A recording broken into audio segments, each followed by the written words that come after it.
This is my Miele Compact C2 Extreme Powerline 24-volt cordless that we made a little while ago. And I always try and do a sort of Christmas Day project, you know.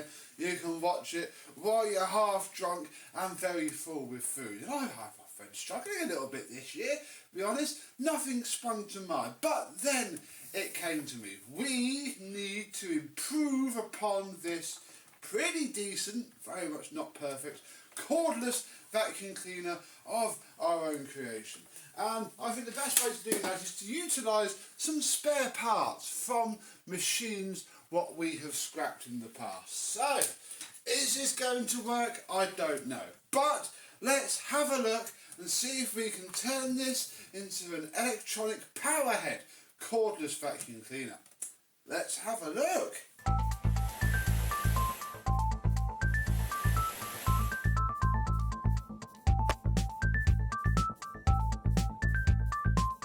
Yes, happy Christmas, my vacuum cleaner chums. How are you today? Well, hopefully it's still Christmas by the time this goes out. Who knows? I'm not sure. We're starting from this. It works just the same as it did before. On boost, because that's how Vax bodge their machines. We can have a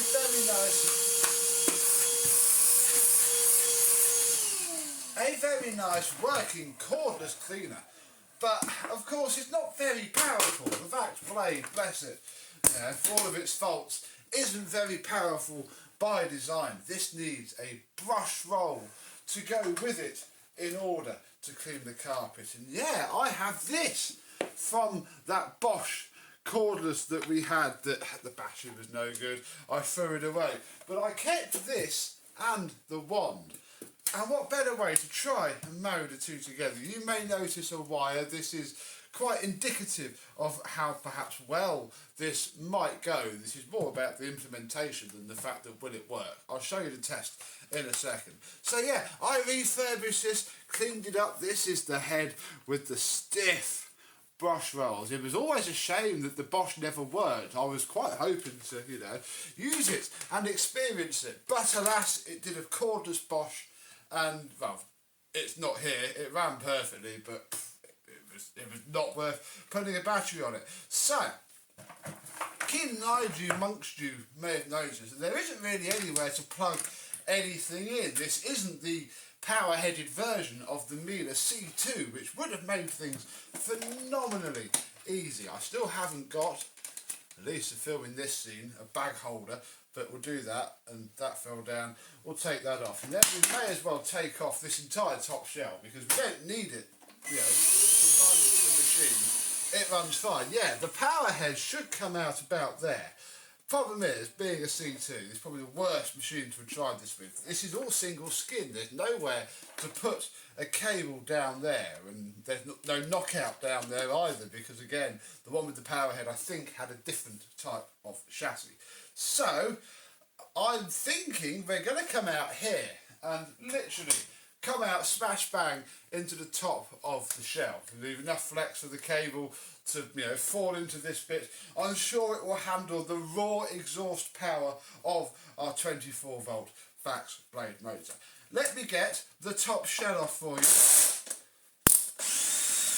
and I'll show you how this might work. Oops, there we go.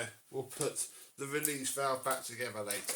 Right, the first thing that we need to do with our Vax Blade is remove the ribbon cable, what connects this part here, the control panel of the operation. Look at that, you would never know it wasn't an OEM part. That can go away for a bit. And this is as it was left, pretty much, almost. I had kept and do have somewhere but cannot find the original Vax loom that just plugs in to the little white plug that still exists down there. Cannot find it, do not fancy going hunting for it. So I soldered these two connections off the back of the plug. So for all intents and purposes, this is now the end of the original loom from the Vax Blade. Okie dokie, with me so far. Doesn't really matter about the polarity, but we'll do doodah to doodah, blue to blue, brown to brown. Dang it, I need to plug this back in now. Carefully, carefully, and bring it into shot so you can see. The rough idea is that we're going to be able to have this.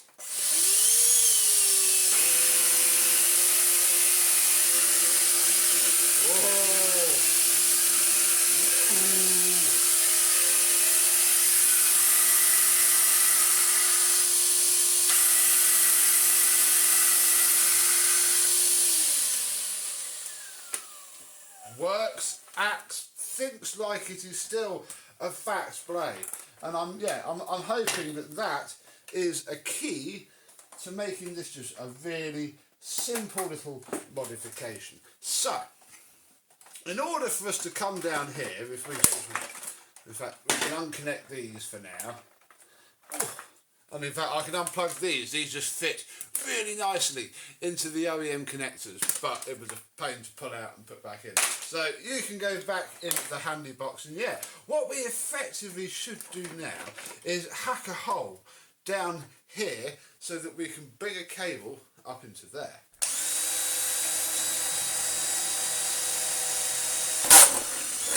Then we're going to hack out this honeycomb here, and hopefully my plan works.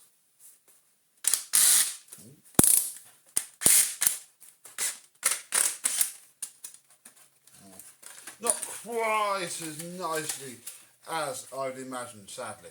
I was hoping to sink this little DC jack down. I mean, it's going to work practically, but I was hoping to just do the honeycomb, but anchor it out a bit in order to fit the other part of the cable. But never mind, doesn't really matter, this machine isn't mint anyway.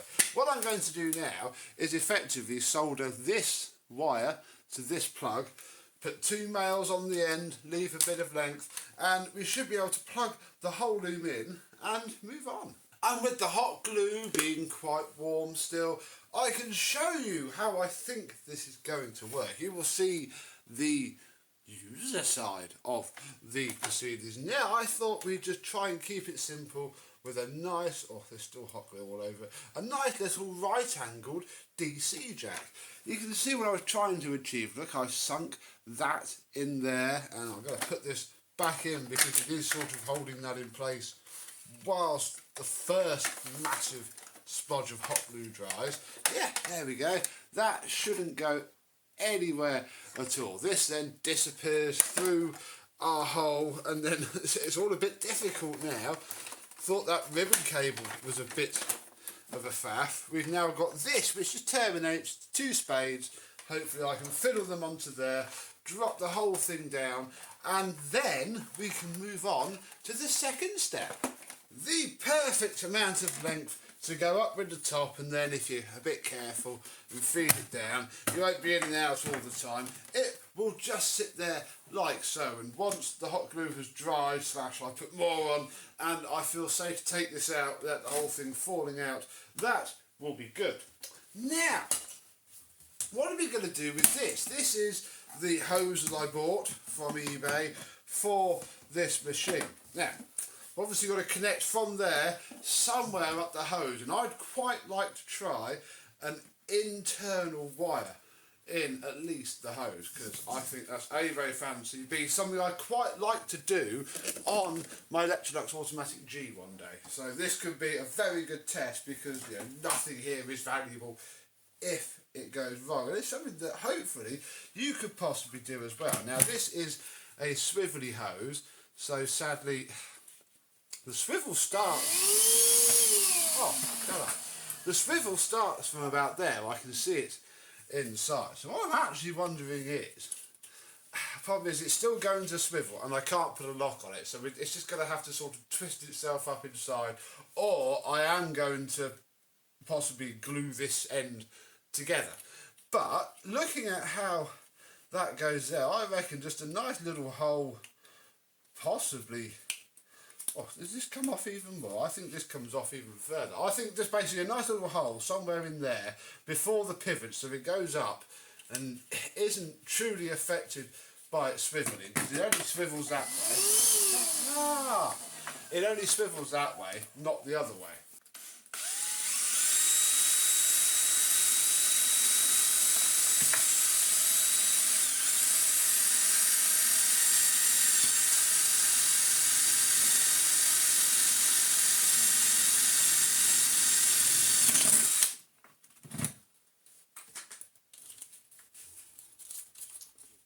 One nice hole in our hose. Okay, clean the mess up.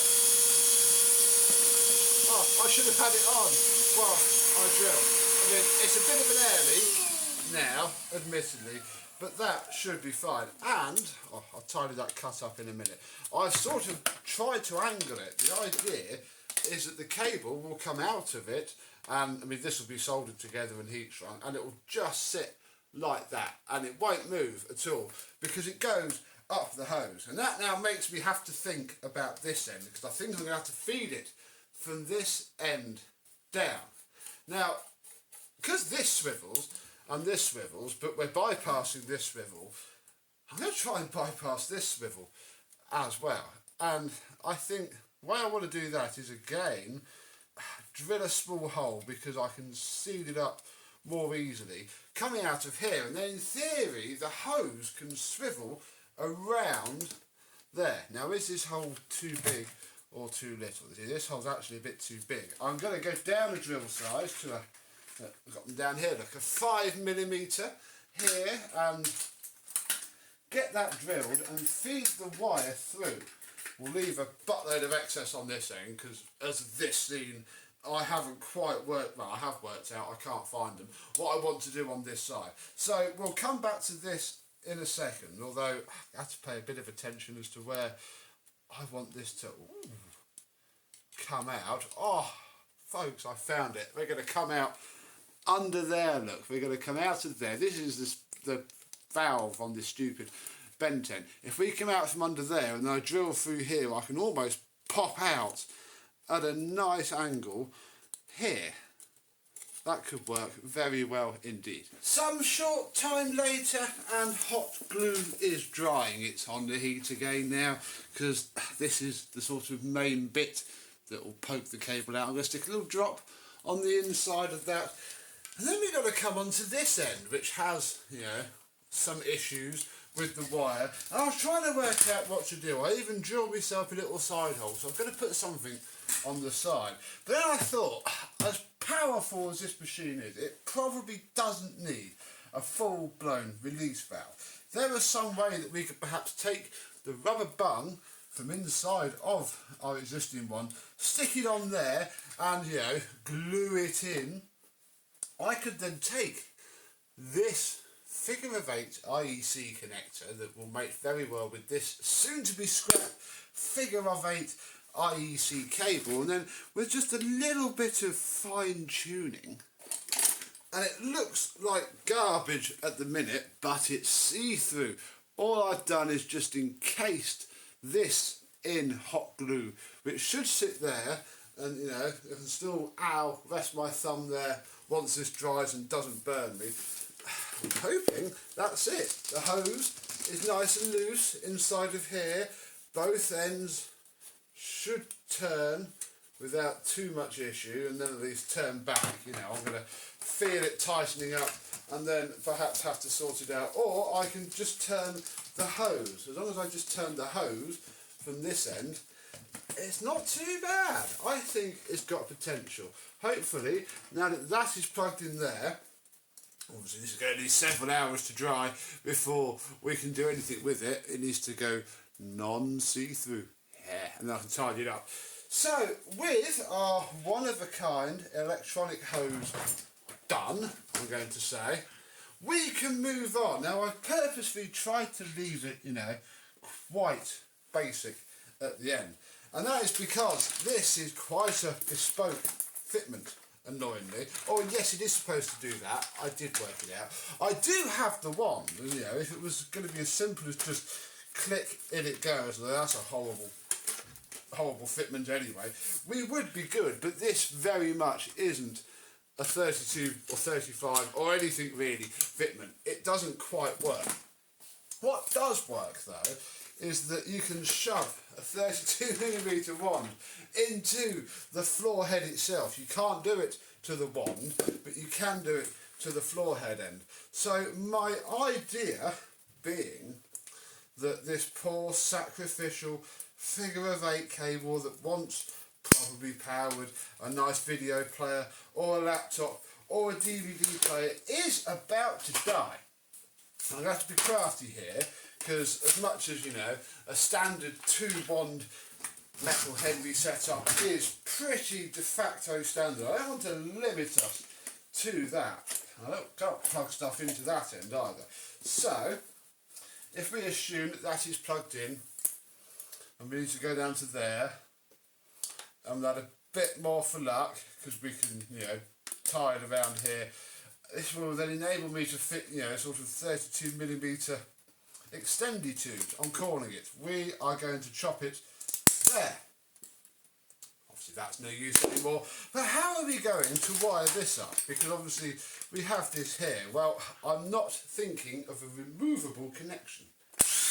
A very permanent connection. In fact, we are going to go straight to the horse's mouth. Here is the original connector plug, and it actually only goes up, not down.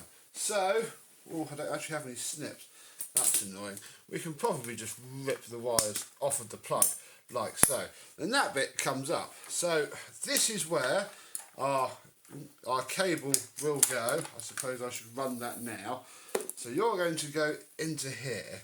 And effectively all it's going to do is ever so simple, is again just a buttload of hot glue to act as some sort of rudimentary cable device, and then using the wire strippers that somebody very kindly got me from my Amazon wish list. Yeah, they're a bit battered after going through my toolbox for many years, but they're not bad. They're I dare say a little bit fiddly for doing certain stuff, but for this sort of thing where you're up ahead and you've got plenty of room, they are wicked. Oh, and again, the joy of this all being 12-ish volts is that we can just chop away everything, and a bit of solder and heat shrink. There you go, like this. So they don't always catch. Would help actually if there wasn't bits of stuff caught in them. There we go. Yeah. So choppy, connecty, soldery, heat shrinky. And a little bit of time later for the hot glue here and there to dry, we are done. You can barely tell that we have done anything to this Miele at all. It is almost completely stock. Sort of can't say the same for the handle because it's not a Miele handle, but all the hot glue has dried. This is now safe and secure. It was safe anyway, it's only a few volts, and yeah, very much like the Hoover Centretronic way of doing the cables. Oh goodness me, due to find a better set of wands admittedly, is yeah, you just take the wire, plug it in under there, and you still retain the nice thing for your finger to rest on. Everything else just goes into here. I hot glued the wire so it didn't come out, and that is done. We can take our electronic power hose, oh very fancy, pop that in there, plug the power takeoff connector in, and we're ready to clean with our hack.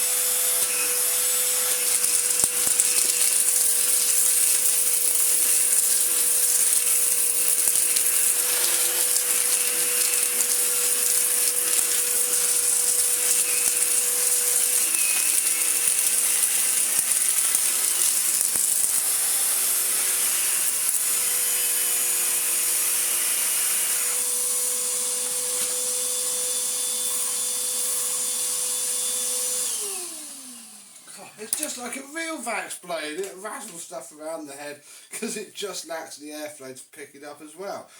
But that's not too bad at all. That is, yeah, bar the head being a little bit clunky, it's quite nice indeed. We have a little bit more to clean up, so let's just do that.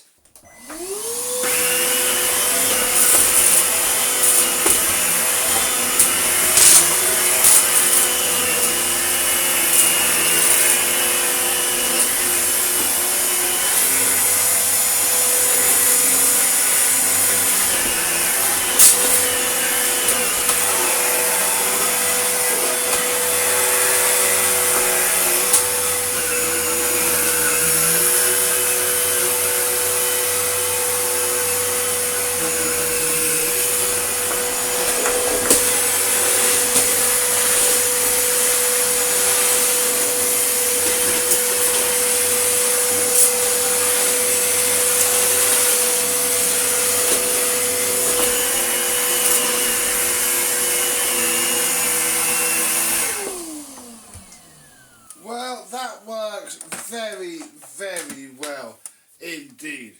But, of course, this is a Christmas project. I suppose you best do something a bit Christmassy with it.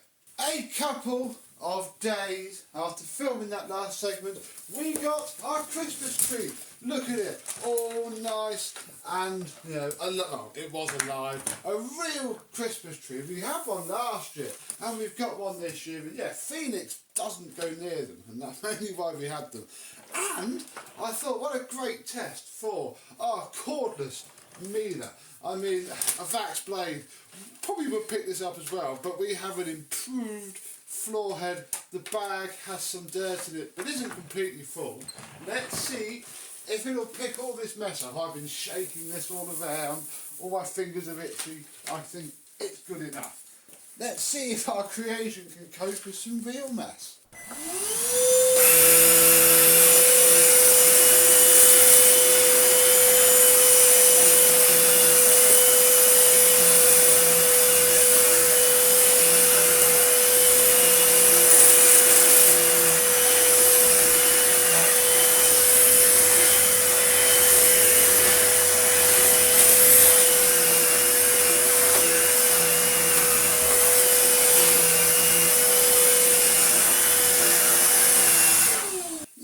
Trouble at all. Look at that. I mean, there's still a little bit around the edges, so we can take our Powerhead off and have ourselves a nice cylinder.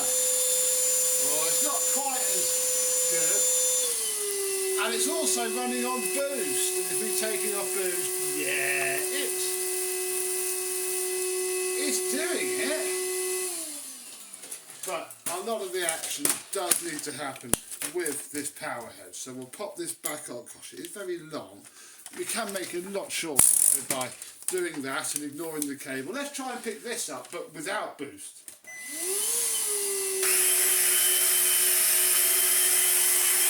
Oh, yeah!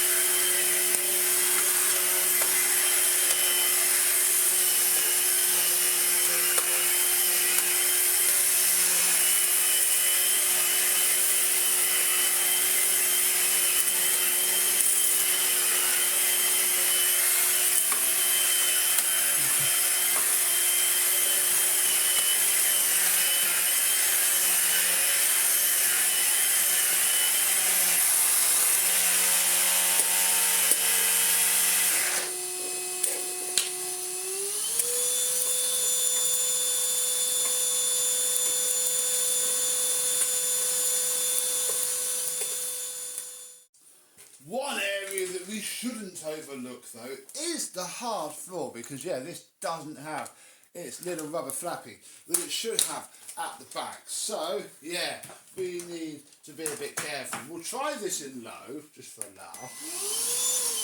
I mean, does it do anything without the brush roll at all? It sort of tries, but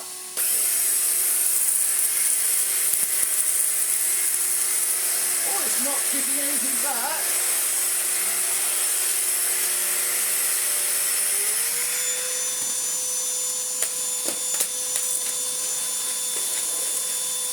It tries in boost mode, but yeah, it needs that brushing off.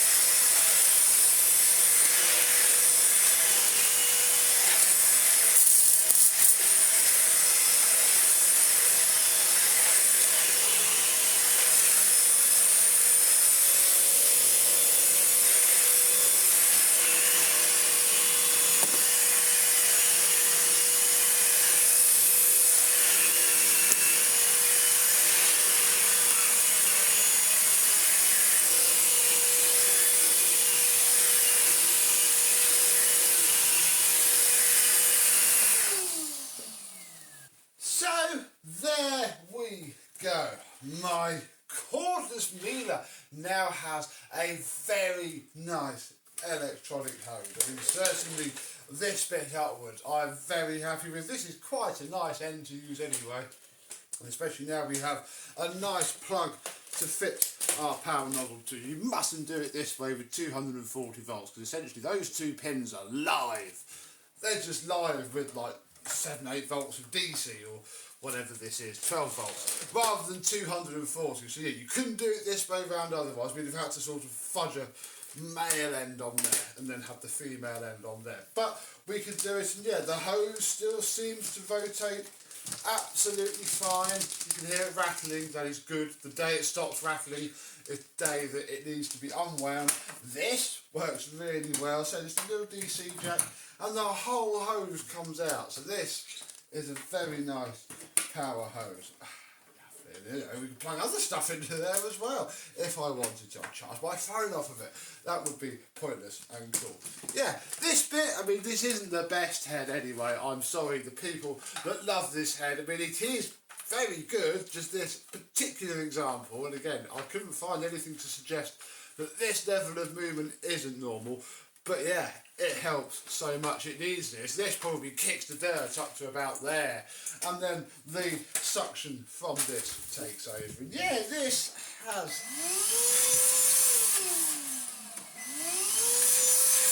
okay suction.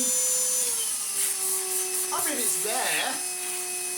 It's just not very powerful. It's just not, you know, it doesn't have many air watts, I suppose, is the better example. Although, fair play to it, the bag is quite full, especially now with bits of, you know, it's not that full at all. The bag is okay. The bag is fine. Still do need a bag housing. Look, there is our cable doing its job. You can open this. We don't even need that. That should be up there and has fallen off. We'll glue that back on. But yeah, that's working well. We can open this as normal. Still need to get a bag holder for it. And part of me thinks that this isn't going to be its final form still. I would like to do something about its beating heart. It needs a way more powerful motor. The concept works, but sadly the Vax Bladeness of it is what's letting it down. So who knows where this will go and what we might be doing with this next. We also do to have it apart again, because I haven't quite put it back together right after this video, and just putting it down wrong sometimes makes it turn on, because yeah, the casing pushes. But version 2 with electronic power hose is done. What do you think of our cordless Miele? I very much like it and agree with what we have created. Come on, Miele, make an updated version, especially with 32 volt batteries being quite cheap nowadays. They could do something good, but they won't. We'll have to make our own. Yeah, more videos will happen soon. Let me know what you would like me to do with this next. I do think we should make a Vax Blade Powerhead, just because this is a Vax Blade. But we'll go down that route when we're bored one day. For now, I thank you very much for watching. Merry Christmas. The tree will be decorated and you'll probably be seeing it very soon at the time of filming this video for 12 vacuums in 12 months in January. But until then, I am the 24 volt cordless Miele Compact C2 Extreme Powerline. We'll see you soon. Bye bye.